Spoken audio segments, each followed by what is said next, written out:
Okay, hello and welcome everybody. My name's Pauline Bradley and I'm part of News for Scotland, and I'm here it's my great pleasure to be here with Annie Lane, who is going to talk to us about the Thalas Five, and in particular she's the partner of Stuart, who is currently in prison for action to try to disrupt the Israeli war machine.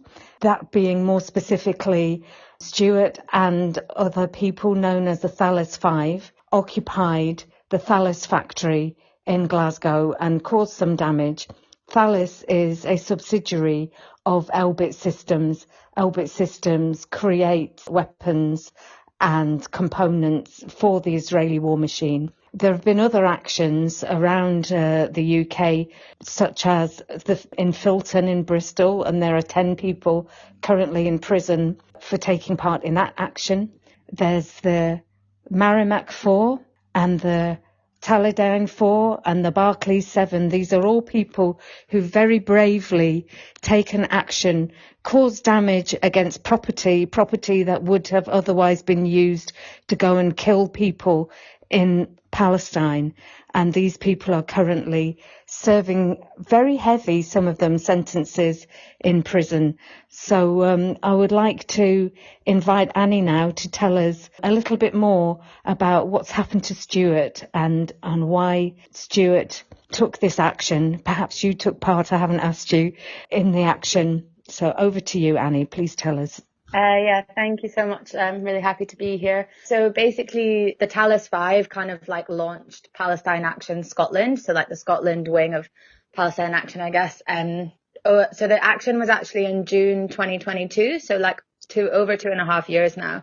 But they basically like occupied, as Pauline said, they occupied the factory and the Thalas factory, which was in Govan, and just opposite actually the Queen Elizabeth Hospital. So they occupied that, and then 3 of them kind of just occupied the roof, like they all kind of occupied the roof, and then 2 of them did some damage inside. So yeah, basically like their reasoning behind kind of doing the action was, basically Thalas is like, one of the world's largest arms manufacturers, and they specifically make drones and missile systems and armored vehicles. And there's been a lot of like links between evidence showing that they make the like Watchkeeper drone as well, which has like got quite a lot of attention recently in the news, and which is quite like a very, very violent drone that, I don't know, which is kind of like targets Palestinian people. And often like, what's happening with drones as well is that they'll kind of bring people out with like kids' noises and stuff, and then they'll kind of harm people that way as well. So they're like literally luring out people out of their homes to basically be attacked as well. So that's why they did it. Like Britain is like super complicit in the genocide that's happening right now, and also not just what we've been seeing since last year, but also just over how like a very, very long time our governments have been a massive part of that. We know majority of the British public and in Scotland as well does not agree with what Israel are doing and what's happening in Palestine. So it's absolutely shameful that we have huge amounts of weapons factories all across the country, and I think that's why the Five like chose to do this, and that's why a lot of other people choose to take direct action against these companies, because it's physically stopping the production for a day, or physically stopping the profit for a day, or however else you want to say it. So thank you. Yes, you're absolutely right. Unfortunately, the UK, I understand, is one of the largest exporters of weapons around the world. And if we want a peaceful world, then this obviously needs to stop.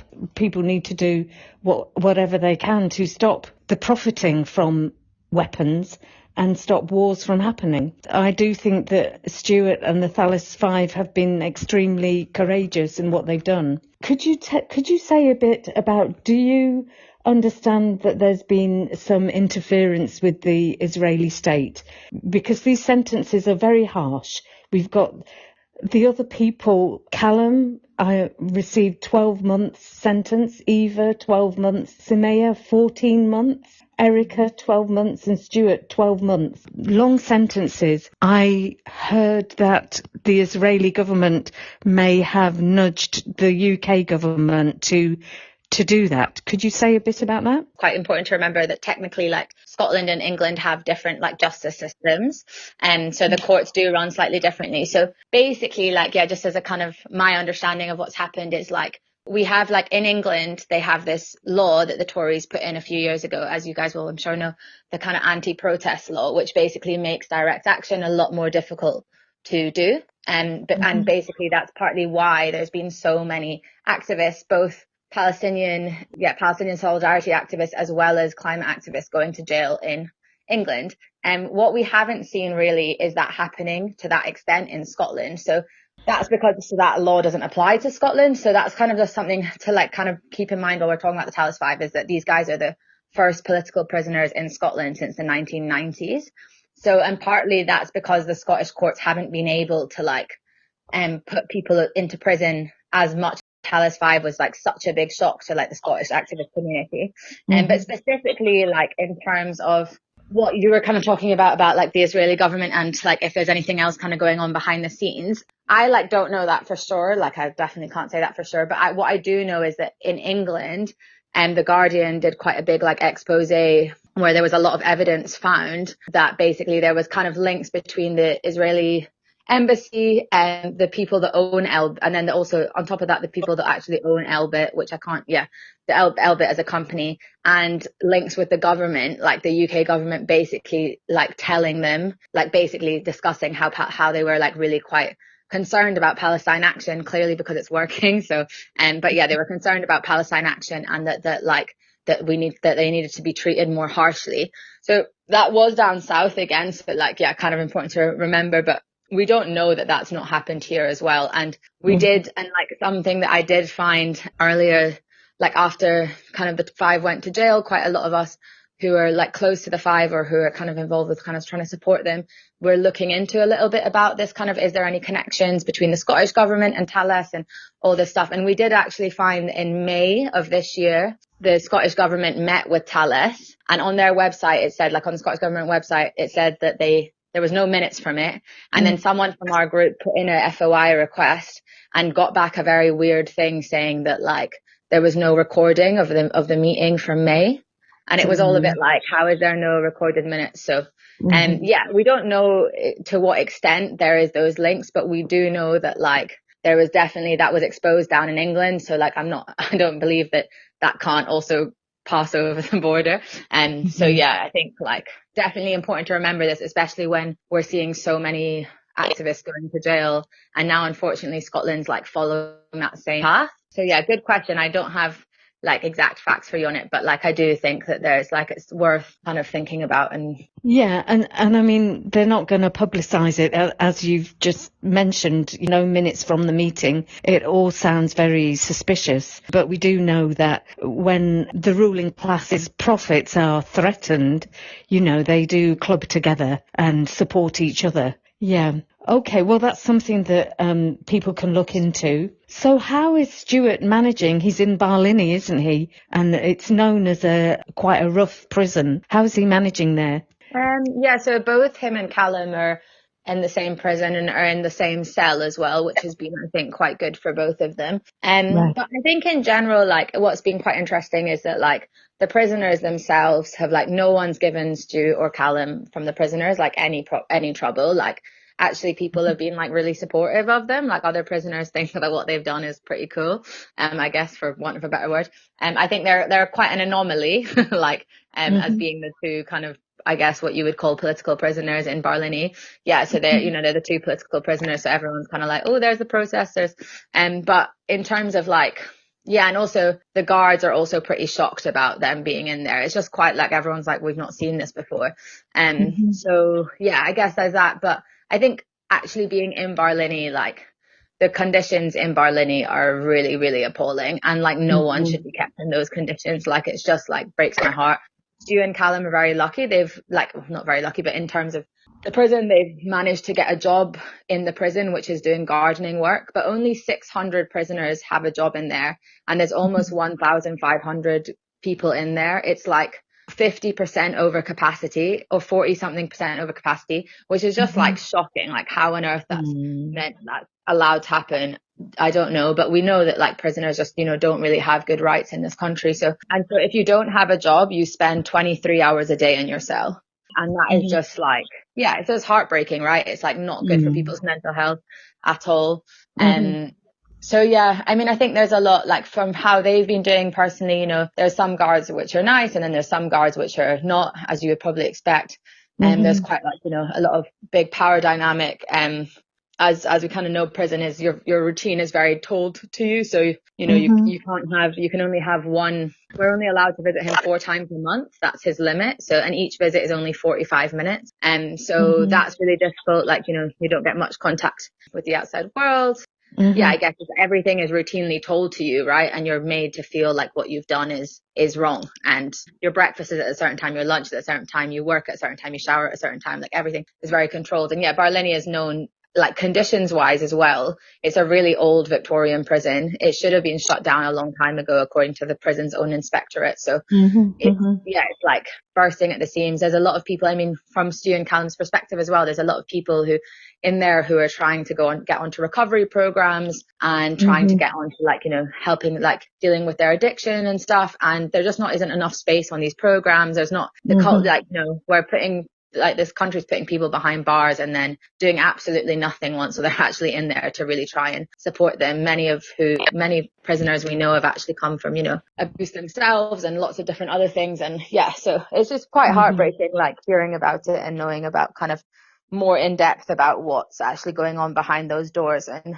I think it's something that's just so not focused on by us, by like a lot of people, like we just kind of, they're kind of behind doors and it's like, well, that's what it is. But it's like no one should ever be living in those conditions or in a building which is 40% over capacity, like for safety wise and other things. So yeah. And you have a very good insight into what it's like there in Barlinnie, because I know that you visit Stuart regularly. Yeah, you're painting a pretty bleak picture of life in Barlinnie, and I'm sure that that's replicated in other prisons right around Scotland and the UK. So can you tell us a bit about why Stuart decided to take this action? What drove him? What motivated him to do that? I think Stuart's, he's very, he's been involved in activism for a very long time. He's 26, so he's the same age as me.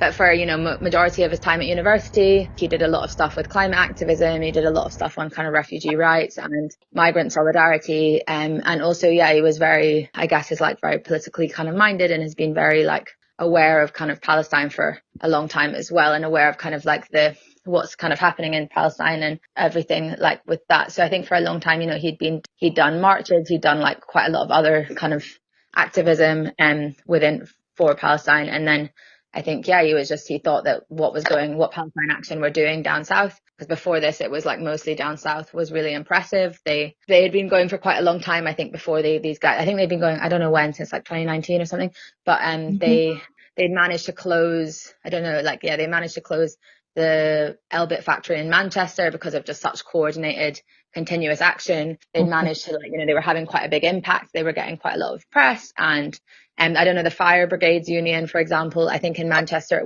said that they were going to refuse to start taking activists. They weren't going to work with the police and take activists down because they supported Palestine Action. So it was very cool. So I think, he was seeing that and he was like, okay, well, this is actually effective, and what's happening in Palestine is absolutely terrible, and where our country is complicit in this, and I'm gonna take direct action because he believed very, very strongly in that cause, and he believed that it was effective, and I agree. I think it was. I think what the Palestine Action has done is very, very effective direct action. Great, and that's good to know that the FBU, Fire Brigades Union, decided that they, aren't going to remove protesters. It's really good when direct action people can work with trade unions. I know the trade unions have been very supportive of the Palestine campaign. The industrial muscle of the organised working class, working with direct action activists is a real revolutionary force. And on that, I just want to quote something that I read that Stuart said, which I expect you've heard already, Annie, but I think it's very powerful and it's inspired by Nelson Mandela. He says, "You can jail a revolutionary, but you can't jail a revolution. You can strip our liberation and freedom, but it was already incomplete without liberation and freedom for Palestinians. Our bodies are caged, but our hearts and minds are free. We won't be complicit. This too will pass. Palestine will be free. I think that's a very powerful statement from Stuart. Yeah, definitely. Before we go, is there anything you want to say that hasn't been covered?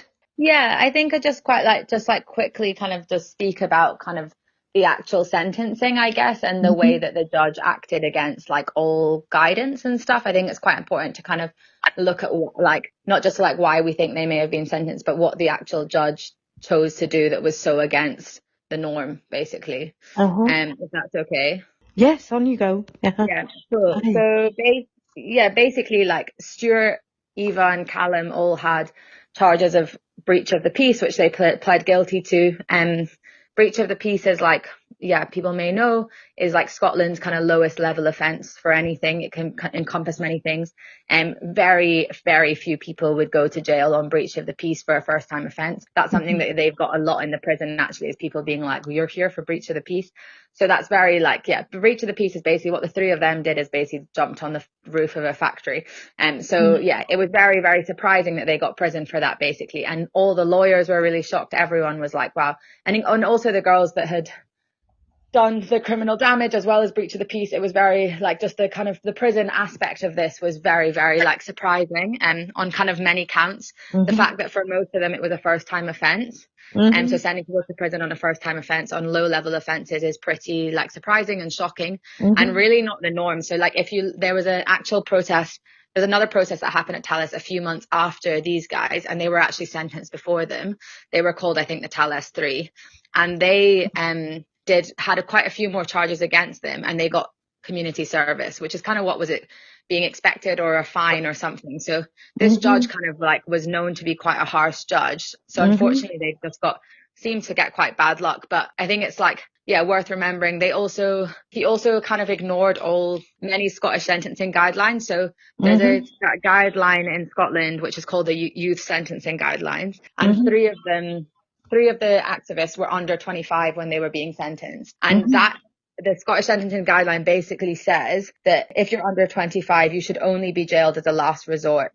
And he chose to ignore that, basically, because he gave them all the same sentence. And then he also ignored all the social work reports. So each one of them in the lead up to their sentencing had to meet with a social worker, a criminal justice social worker, and the social worker's job, and happens for anyone who's going through trial, and kind of meets you and basically tries to work out like, are you likely to reoffend? How serious was it? Do you seem to have some level of like the understanding of what you've done, whatever? And that the social workers basically all said that none of them should get, like all of them, for each one of them said like they shouldn't get prison. That was like an obvious. And they said like one of them said that they should actually be admonished. Yeah, basically. And most of the social workers said that the most appropriate thing would be a fine or community service. So like that's another thing that the lawyers kind of picked up on afterwards, was that like he literally really openly in his final statement he basically said the social workers didn't understand the severity of what you did. So he basically kind of said he's ignoring it. So just like, I think it's important to kind of recognize like what that's done. And unfortunately what that's also done is it's not just for the 5, but it's for like Scottish protests in general and our kind of like access to direct action, because like he's now set a precedent in law. And that's like, really damning. Like it's really like sad, like it's for the wider Scottish activist movement. But I think it's just worthwhile like kind of honing in on why, like how that judge sentenced them and how he did it. Obviously, I mean, we obviously think it's wrong, but he also just according to like other guidelines in actual Scottish, even like more kind of conservative people would also think that sentencing, he ignored the guidelines are obviously there for a reason, and he's just ignored all of them. So I think that's just wanted to add that in. Absolutely. And that's really important that you made that point. Could you give us the name of this judge so that we can all watch out? It's called Sheriff. He's called Sheriff Judge McCormack, basically. Okay, but it does sound very harsh and, unusual, sadly, going in the totally wrong direction. Yes, thank you for giving us a heads up about that. Is anything else you'd like to point out? I think that's it, really. Yeah, thank you so much. And thanks to you guys and everything. Okay, well, we'll leave it there then.